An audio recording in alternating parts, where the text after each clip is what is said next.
ഇവിടെ വരാൻ ഉണ്ടായ സാഹചര്യം കൂടി പറയണം. ഞാൻ ഫാദർ മങ്കിളി അച്ഛൻ്റെ ഒരു 20-21 വർഷത്തെ സുഹൃത്താണ്. അദ്ദേഹത്തിൻ്റെ നിർബന്ധമാണ് ഇവിടെ വരണമെന്നുള്ളത്. വരാൻ കാരണം എറണാകുളത്തൊരു ചിത്രത്തിൻ്റെ 3 ചിത്രങ്ങളുടെ പണിപ്പുരയിലാണ് ഞാൻ.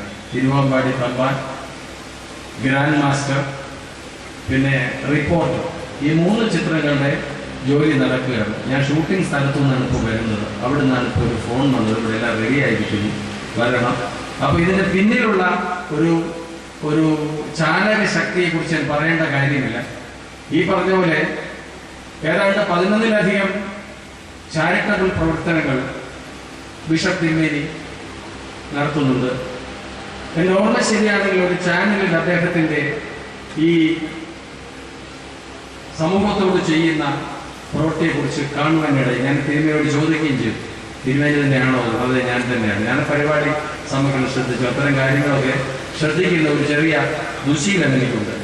കാരണം എപ്പോഴും ഈ കാരുണ്യം എന്ന് പറയുന്നത്, കാരുണ്യം, സ്നേഹം എന്നൊക്കെ പറയുന്നത് ഈശ്വര ചിന്തയുള്ള മനസ്സുകളിൽ മാത്രം ഉണ്ടാകുന്ന ഒരു കാര്യമാണ്.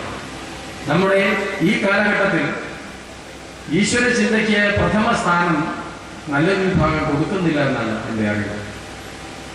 പഴയ കാലത്തെ അപേക്ഷിച്ച് വളരെ പിന്നോക്കമാണ് ആ കാര്യത്തിൽ നമ്മളെല്ലാം ഒന്ന് പറയേണ്ടിയിരിക്കുന്നത്. ഇന്ന് പ്രാർത്ഥിക്കാൻ സമയമില്ല എന്നുള്ളതാണ്. കാരണം കുടുംബം നടത്തണമെങ്കിൽ ഭാര്യയും ഭർത്താവും രണ്ടുപേരും ജോലി ചെയ്യണം. അതുപോലെ തന്നെ കുട്ടികളുടെ പഠിത്തം, അവർക്കാണെങ്കിൽ ഈ പഠിത്തം കഴിഞ്ഞിട്ട് ഈ പറഞ്ഞ പോലെ പ്രാർത്ഥിക്കാൻ സമയമില്ല. എല്ലാവർക്കും ഭയങ്കര ഭയങ്കര തിരക്കാണ്. ഈ പണ്ടൊരു ചൊല്ലുണ്ട്, അനക്കൊടിഞ്ഞിട്ട് വണ്ണാന് കാശിക്ക് പോകാൻ നേരമില്ല എന്ന് പറഞ്ഞ പോലെ പ്രാർത്ഥിക്കാൻ സമയം കിട്ടാറില്ല. പക്ഷേ നമ്മുടെ പൂർവികരൊക്കെ കണ്ടുവച്ചിരിക്കുന്ന ഒരു വലിയ മനഃശാസ്ത്ര ചികിത്സയാണ് പ്രാർത്ഥന എന്നുള്ളത്.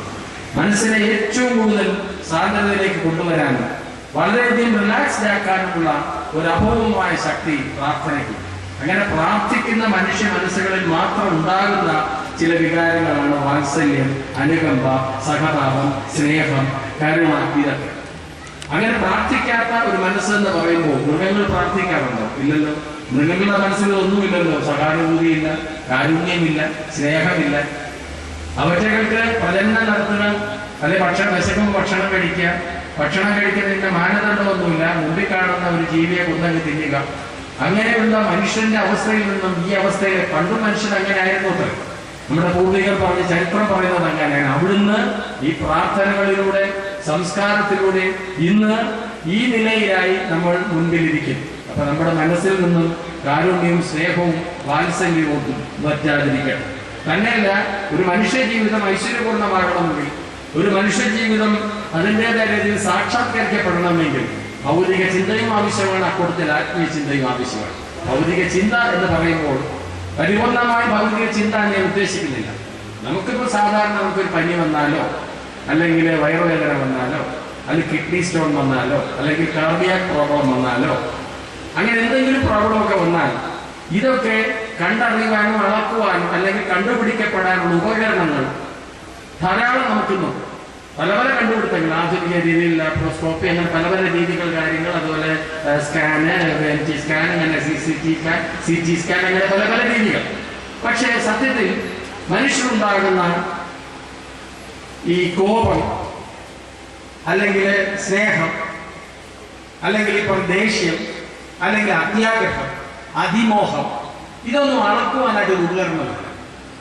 എത്രത്തോളം കോപം ഒരാളിലുണ്ടെന്ന് അളക്കുവാൻ മെഷീനില്ല. എത്രത്തോളം സ്നേഹം ഒരാളിലുണ്ടെന്ന് അളക്കുവാൻ മെഷീനില്ല.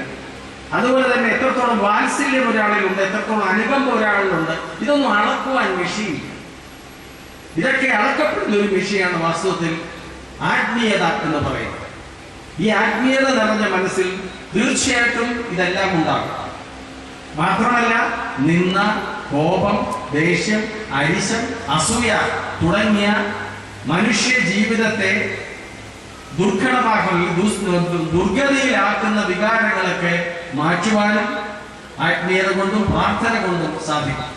ഈ പറഞ്ഞ പോലെ ദുഃഖിക്കുന്ന അന്യരുടെ ദുഃഖം മനസ്സിലാക്കുവാൻ ഉള്ള മനസ്സുള്ളത് തന്നെയാണ് ഏറ്റവും വലിയ മനുഷ്യൻ എന്നുള്ളതാണ്. ഇന്ന് ഞാനിവിടെ കണ്ടു നിരവധി പേർ അശരണരെയും ആലംബഹീനരെയും സഹായിക്കുവാൻ വേണ്ടി അവരവരാൽ കഴിയുന്നത് ദാനം ചെയ്യുന്നത് കണ്ടു. അതാണ് ഏറ്റവും മഹത്തായ ദാനം. അത് അറിയപ്പെടാൻ വേണ്ടി ഒരു ദാനമായിരിക്കും. 1-1.5 കോടി രൂപ കൊടുത്ത ശേഷം ചാനലിൽ വരാനും അല്ലെങ്കിൽ ഫോട്ടോ എടുക്കാനും അതിനുവേണ്ടി പത്രങ്ങളിലൊക്കെ ഫോട്ടോ അടിച്ച് കാണാനും വേണ്ടിയുള്ള ദാനമല്ല യഥാർത്ഥ ദാനം. നിങ്ങൾ കാരണം ഇടത് കൈ കൊണ്ട് കൊടുക്കുന്നത് വലത് കൈ അറിയരുത് എന്നാണ്. ആ വാചകം പഠിച്ചിട്ടുണ്ടാവണോ? അല്ലെ അറിയാമോ?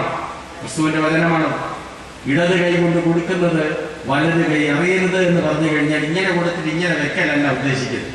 അങ്ങനെ പല ടീച്ചിങ്സും നമുക്ക് പല തെറ്റിദ്ധാരണകളും ഉണ്ടാക്കിയിട്ടുണ്ട്. അതല്ല ഉദ്ദേശിക്കുന്നത്. നിന്റെ കർമ്മം, നീ ചെയ്യുന്ന സത്കർമ്മം മറ്റുള്ളവർ അറിയാതിരിക്കട്ടെ. കാരണം അറിയുമ്പോൾ അതിനൊരു സ്വാർത്ഥത വരും. അങ്ങനെ അറിയാൻ വേണ്ടിയാണ് അത് ചെയ്യുന്നത് എന്ന് വന്നു കഴിഞ്ഞാൽ ഈ ചെയ്യുന്നതിന്റെ, ഈ കൊടുക്കുന്ന കർമ്മത്തിന്റെ പുണ്യം നിഷേധിക്കലാവും, അല്ലെ പുണ്യം നിങ്ങൾക്ക് നഷ്ടമാകും. അതുകൊണ്ട് ഈ പറഞ്ഞ പോലെ ആർത്തരെയും അശരണരെയും ദുഃഖിതരെയും സഹായിക്കുവാനുള്ള മനസ്ഥിതി നമ്മളിൽ എന്നും ഉണ്ടായിരിക്കട്ടെ.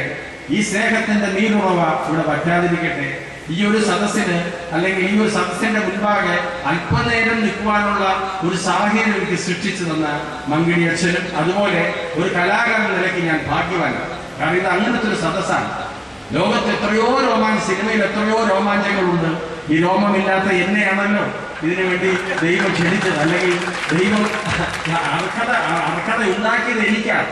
അതിൽ നിന്ന് ഞാൻ മനസ്സിലാക്കുന്നു, ഞാൻ ഈ ദൈവിക അല്ലെങ്കിൽ ദൈവാനുഗ്രഹമുള്ള ഒരു കലാകാരനാണ് എന്ന് ഞാൻ മനസ്സിലാക്കുന്നു. പോകാൻ ധൃതി ഉള്ളത് കൊണ്ടാണ് ഞാൻ ഇതൊക്കെ പറയുന്നത്. ഈ പറഞ്ഞപോലെ എന്നുമെന്നും ഈ ഒരു സർഗ ചൈതന്യം നമ്മുടെ മനസ്സിൽ ഉണ്ടായിരിക്കട്ടെ.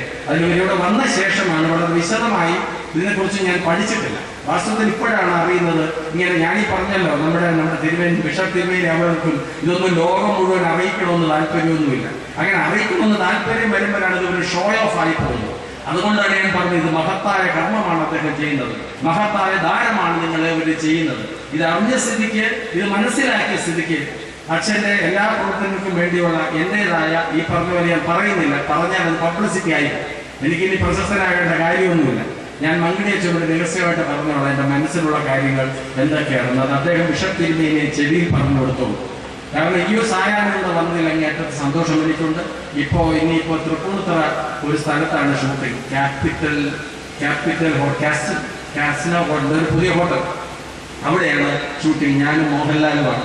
എത്രയും പെട്ടെന്ന് ചെല്ലാം എന്ന് പറഞ്ഞുകൊണ്ടാണ് വളരെ ഈ പറഞ്ഞ ഒരു ദീർഘകാലം കഴിഞ്ഞ് 3.5 പതിറ്റാണ്ട് കാലം എൻ്റെ മലയാള സിനിമയിൽ നിലനിർത്തിയിരിക്കുന്ന നിങ്ങളുടെ ഏവരുടെയും നല്ല മനസ്സിന് നന്ദി പറഞ്ഞുകൊണ്ടും ഈ പറഞ്ഞ പരമശ്രേഷ്ഠരായ ഈ വൈദികരുടെ മുമ്പിൽ എനിക്ക് ഒരു സീറ്റ് തന്നതിന്, അതുപോലെ നിങ്ങളെയൊക്കെ ഒരുമിച്ച് കാണുവാൻ സാധിക്കുന്നത് നിങ്ങളുടെ ഏവരുടെയും അനുഗ്രഹം എനിക്കുണ്ടായിരിക്കണം. ഞാൻ ഈ പറഞ്ഞ പോലെ മാർവിൻ കോളേജിലൊക്കെ എൻ്റെ പ്രാഥമിക വിദ്യാഭ്യാസം എല്ലാം കഴിഞ്ഞത് ഡോക്ടർ ഗീവർഗീസ് പണിക്കർ അദ്ദേഹമായിരുന്നു എൻ്റെ ഗുരുനാഥൻ. അദ്ദേഹത്തിൻ്റെ കാഴ്ചപ്പാടുകളും അദ്ദേഹത്തിൻ്റെ ചിന്തകളും ഒക്കെ വളരെ ചെറുപ്രായത്തിൽ തന്നെ ഞങ്ങൾക്കൊക്കെ പകർന്നു തന്നിട്ടുണ്ട്. അതിൽ നിന്ന് വലിയ ഭാഗ്യമായി ഞാൻ കരുതുന്നു. ഒറ്റ ദുഃഖം മാത്രമാണ്, ശ്രീ എൻ ജേക്കബ് ഉണ്ടായിരുന്നെങ്കിൽ ഒരു പക്ഷേ എനിക്ക് കാണുവാൻ കഴിയുമായിരുന്നു, അല്ലെങ്കിൽ എന്നെ കാണാൻ വരുമായിരുന്നു എന്നുള്ളത്. അതിനുശേഷമുള്ള രണ്ടാമത്തെ വരവാണിത്. എല്ലാ ഭാവങ്ങളും എല്ലാവർക്കും നേർന്നുകൊണ്ടും ഈ പറഞ്ഞ എല്ലാ പ്രവർത്തനങ്ങൾക്കും പങ്കാളിയാകും ഭാഗമാക്കായവർക്കും അഭിമന്യനായ ബിഷപ്പ് തിരുമേനി അവർക്കും പരിശുദ്ധ ബാബ തിരുമേനി അവർക്കും ബാക്കി എല്ലാ വലിയ ശ്രേഷ്ഠത്തിനും സഹൃദയരായ എല്ലാ നല്ല മനസ്സുകൾക്കും ഒരു കലാകാരൻ നൽകി ഞാൻ എൻ്റെ നന്ദി അറിയിക്കുന്നു. എല്ലാവർക്കും എൻ്റെ ആശംസകൾ അറിയിക്കുന്നു. പോകാൻ തിടുക്കമുള്ളതുകൊണ്ട് നിങ്ങൾ ഏവരോടും യാത്ര ചോദിക്കുകയാണ്, ക്ഷമിക്കുക. അതൊരു അഹങ്കാരമായി കാണരുത്. തീർച്ചയായിട്ടും വളരെ നേരത്തെ പറഞ്ഞിരുന്നതാണ് ഈ കാര്യം. ഇനിയൊരു സന്ദർഭത്തിൽ ഇതുപോലെ വളരെ വളരെ പ്രധാനപ്പെട്ട ഒരു ഒത്തൊരുമിക്കുന്ന ഒരു ചടങ്ങ് വരുമ്പോൾ അങ്ങനൊന്നും വിളിക്കത്തില്ല. അപ്പോഴൊക്കെ മമ്മൂട്ടി മോഹൻലാലിനെയൊക്കെ വിളിക്കത്തില്ല, എന്നെപ്പോലുള്ളവരൊന്നും വിളിക്കത്തില്ല. അതാണ് ഏറ്റവും വലിയ ദുഃഖം. അങ്ങനെ എന്തെങ്കിലും ഒരു സന്ദർഭം ഈ മങ്കിടി അച്ഛൻ അവസരം കിട്ടുകയാണെങ്കിൽ അത്തരം ഒരു സദസ്സിൽ എന്നെ വിളിക്കണേ അച്ഛോ എന്ന് എനിക്ക് പറയാനുള്ളൂ. അത് മാത്രമേ എന്നെ പറയാനുള്ളൂ. കാരണം പല പല കാര്യങ്ങൾ പറയാനുണ്ട്. അതിന്റെ സേവനത്തെപ്പറ്റി, സമൂഹത്തിന്റെ ഇന്നത്തെ അവസ്ഥയെപ്പറ്റിയും, ഇപ്പൊ മനസ്സിൽ ദയയില്ലായ്മ വന്നിരിക്കുന്നതിന്റെ കാരണങ്ങളെ പറ്റിയും ഒക്കെ ഒരു പൗരൻ നിലയ്ക്ക് എനിക്ക് അഭിപ്രായങ്ങളൊക്കെ ഉണ്ട്. അത്തരം അഭിപ്രായങ്ങൾ നിങ്ങളെ കൊണ്ട് ഷെയർ ചെയ്യുന്നതാണ് എൻ്റെ മനസ്സിന് ഒരു സന്തോഷം. എങ്കിലും ഈ പറഞ്ഞ പോലെ ലോകം ഒരിക്കലും മോശമായിട്ടില്ല. ലോകത്തെ മോശമാക്കുന്നത് നമ്മളൊക്കെ തന്നെയാണ്. ഒരു മതവും മോശമല്ല, മതത്തെ മോശമാക്കുന്നത് നമ്മളൊക്കെ തന്നെയാണ്. അതുകൊണ്ട് ഏത് കാലഘട്ടത്തിലും എപ്പോഴും എന്തായിരുന്നാലും പ്രാർത്ഥനയിൽ നിങ്ങൾ അഭയം കാണുക. അത് ഏറ്റവും വലിയ മനഃശാസ്ത്ര ചികിത്സയാണ്. ഇന്ന് ചില ഡോക്ടർമാർ ജപ്പാനിൽ നിന്നും അമേരിക്കയിൽ നിന്നും ലണ്ടനിൽ നിന്നൊക്കെ പറയുന്നു, prayer is a wonderful treatment. ഇത് സംവത്സരങ്ങൾക്ക് മുമ്പ് നമുക്കറിയാവുന്ന കാര്യമാണ്. നമ്മുടെ മനസ്സിനെ ഏറ്റവും കൂടുതൽ റിലാക്സ് ചെയ്യപ്പെടുന്ന ഒരു സന്ദർഭമാണ്. അത് വളരെ ഏകാഗ്രതയോടുകൂടി അത് എല്ലാ മതങ്ങളും അനുശാസിക്കുന്നുണ്ട്. പ്രാർത്ഥനയുടെ ശക്തിയെക്കുറിച്ചും പ്രാർത്ഥനയുടെ ഫലത്തെക്കുറിച്ചും വളരെ വ്യക്തമായി അനുശാസിക്കുന്നു. അതനുസരിച്ച് മുമ്പോട്ട് ജീവിക്കുക. മതങ്ങൾ തന്നെ ആരോഗ്യകരമായ ഒരു ജീവിതത്തിനും സന്തോഷകരമായ ഒരു ജീവിതത്തിനുമൊക്കെ വഴികൾ അതിൽ തന്നെ കാണുന്നു. അതൊന്നും കാണാതെ മതം കറുപ്പാണ്, മതം മനുഷ്യനെ മയക്കുന്ന കറുപ്പാണ്, അതിലൊന്നും അർത്ഥമില്ല, അതിലൊന്നും കാര്യമില്ല എന്നൊക്കെ പറയുന്നവർ പറയട്ടെ. അതല്ല, അത്തരം കാര്യങ്ങൾ സമചിത്തതയോട് ഏറ്റവും കൂടുതൽ സമചിത്തതയും ഏറ്റവും കൂടുതൽ സംയമനവും ഏറ്റവും കൂടുതൽ ക്ഷമയും പാലിക്കുന്ന ജനങ്ങളാണ് കേരളത്തിലുള്ളവർ, കേരളത്തിലുള്ള വിശ്വാസികൾ എന്ന് പല സന്ദർഭങ്ങളിൽ തെളിയിച്ചിട്ടുണ്ട്. ഈ അടുത്ത കാലത്ത് വരെ 3-4 ദിവസത്തിന് മുമ്പ് വരെ അത് തെളിയിച്ചിരിക്കുന്ന ഒരു സത്യമാണ്. അങ്ങനെ അതിലൊന്നും പതറാതെ ഈ പറഞ്ഞ പോലെ ഏകാഗ്ര ചിന്തയോടുകൂടി എന്താണ് മതം പഠിപ്പിക്കുന്നത്? പരസ്പരം സ്നേഹിക്കുക എന്നുള്ളതാണ്. അല്ലാതെ അധികാരങ്ങൾക്കോ അതിമോഹങ്ങൾക്കോ ഒന്നുമല്ല മതം വെക്കുന്നത്. പരസ്പരം സ്നേഹിക്കുക. മനുഷ്യനെ സ്നേഹിച്ചില്ല എങ്കിൽ ഈ ലോകത്ത് ജീവിക്കുവാൻ സാധിക്കില്ല. കവികൾ പാടിയതുപോലെ സ്നേഹം താൻ ജീവിതം ശ്രീമൻ, സ്നേഹവ്യാപത്തി തന്നെ മരണം. സ്നേഹമാണ് ജീവിതം. എവിടെ സ്നേഹം നശിക്കുന്നുവോ അവിടെ മരണം സംഭവിക്കുന്നു. എങ്ങനെ?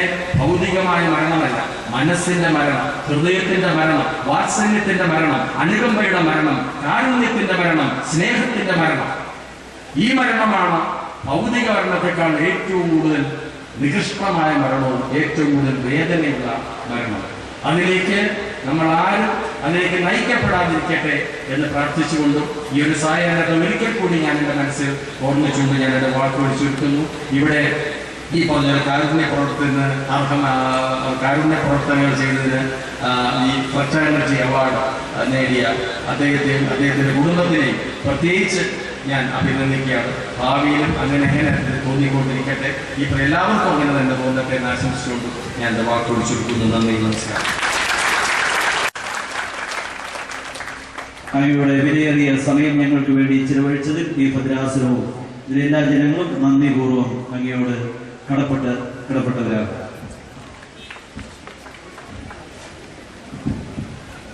അഭിനയം വളരെ സീരിയസ് ആയിട്ട് കാണുന്നതാണ്.